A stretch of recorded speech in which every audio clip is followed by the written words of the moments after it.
আসসালামু আলাইকুম ওরহমতুল্লাহ। বিসমিল্লাহির রহমানির রহিম।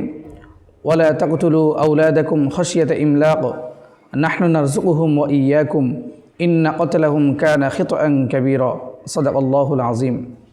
মহান রব্বুল আলামিন কুরআনুল কারীমের এই আয়াতের মধ্যে বান্দাকে সুনিশ্চিত রিজিকের একটা আশ্বাস দিচ্ছেন, যেটা পৃথিবীর কেউ আমাদেরকে দিতে পারবে না। যে তোমরা দারিদ্রতার ভয়ে তোমাদের সন্তানদেরকে হত্যা করো না। নাহনু নারযুকুহুম ওয়া ইয়্যাকুম, আমি তাদেরকেও রিজিক দিব এবং তোমাদেরকেও রিজিক দিব। ইন্না কতলাহুম কানা খিতআন কাবীরা, নিশ্চয়ই তাদেরকে হত্যা করা এটা মারাত্মক পর্যায়ের জঘন্যতম একটা অপরাধ। আল্লাহ তাআলা কোরআনের মধ্যে এই কথাটা স্পষ্ট করে বলে দিয়েছেন। আজকে আমরা খুব পেরেশান হয়ে যাই যে একটা সন্তান যদি দুনিয়াতে চলে আসে, তাকে কি খাওয়াবো, কি পড়াবো, এই যে একটা টেনশন আমরা করছি। আপনি আমি কি কখনো এই টেনশন করেছি, এই চিন্তাটা করেছি যে প্রতিদিন 3 বেলা খাবার খাচ্ছি, পোশাক পরিধান করছি, এগুলো ব্যবস্থা কোত্থেকে হচ্ছে? যদি এই চিন্তাটা যদি আমাদের সহজে হিসাবের মধ্যে ধরে, তাহলে ওই হিসাবটা একেবারেই সহজ। তো আমাদের ব্যবস্থাটা যেহেতু মহান রব্বুল আলামিন তিনি আসমান থেকে ফয়সালা করছেন, ঠিক নবজাতক যে আসবে পৃথিবীতে তার রিজিকের ব্যবস্থাটাও আল্লাহ তাআলাই করবেন। রিজিকের ব্যবস্থা করার দায়িত্ব আল্লাহ তাআলা পৃথিবীর কারো হাতে দেননি, শুধুমাত্র আল্লাহ তাআলা নিজের হাতে এটা রেখে দিয়েছেন। এতটুকু ইয়াকিন এবং বিশ্বাস যতক্ষণ পর্যন্ত আমাদের ভিতরে ধারণ করতে পারবো, ততক্ষণ পর্যন্ত আল্লাহ তাআলা আমাদেরকে তিনি তার গাইবী নুসরত আমাদেরকে দান করবেন এবং আসমান থেকে আমাদের জন্য রিজিকের ব্যবস্থা করবেন।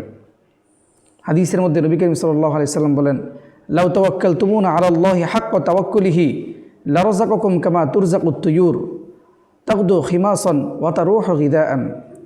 যদি তোমরা আল্লাহ তাআলার উপর যথাযথভাবে তাওয়াক্কুল করতে পারো, ভরসা করতে পারো, যেভাবে ভরসা করা দরকার, তাওয়াক্কুল করা দরকার, তাহলে তিনি তোমাদেরকে এমনভাবে রিজিক দিবেন যেভাবে তিনি পাখিদেরকে রিজিক দিয়ে থাকেন।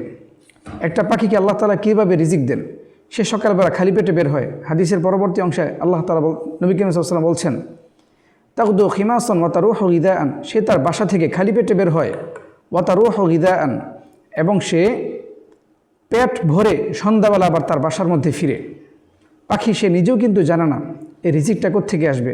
সে আল্লাহ তাআলার উপর তাওয়াক্কুল করে সে বের হয়ে যাচ্ছে এবং সন্ধ্যাবেলা ঠিকই সে পরিপূর্ণ পরিতৃপ্ত হয়ে আবার বাসায় ফিরছে। এই যে এই তাওয়াক্কুলটা, এটা যদি আপনি আমি আমাদের অন্তরের মধ্যে স্থাপন করতে পারি, ধারণ করতে পারি, শক্তভাবে সেটাকে হৃদয়ঙ্গম করতে পারি, তাহলে আল্লাহ তাআলা ঠিক আমাদেরকে সেভাবেই রিজিক দিবেন। তাহলে কখনো আমাদের সন্তান নিয়ে, ভবিষ্যৎ নিয়ে, ফিউচার নিয়ে কখনো আমাদের এই টেনশন হবে না যে কি খাবো, কি পরবো, সন্তানকে কি খাওয়াবো, কি পড়াবো। এই ধরনের অযৌক্তিক কোনো প্রশ্ন আপনার আমার মনের মধ্যে উদয় হবে না। আশা করি আল্লাহ তাআলা আমাদেরকে যে বিষয়টা বুঝিয়েছেন সে বিষয়টা আমি আপনাদের সামনে স্পষ্ট করতে পেরেছি। আল্লাহ তাআলা আমাদেরকে এই কোরআনের প্রত্যেকটা মেসেজ খুব ভালোভাবে হৃদয়ঙ্গম করার তৌফিক দান করুক, মন থেকে, ব্রেন দিয়ে, সুস্থ মস্তিষ্কে সেগুলো বোঝার তৌফিক দান করুক। আসসালামু আলাইকুম ওয়া রাহমাতুল্লাহ।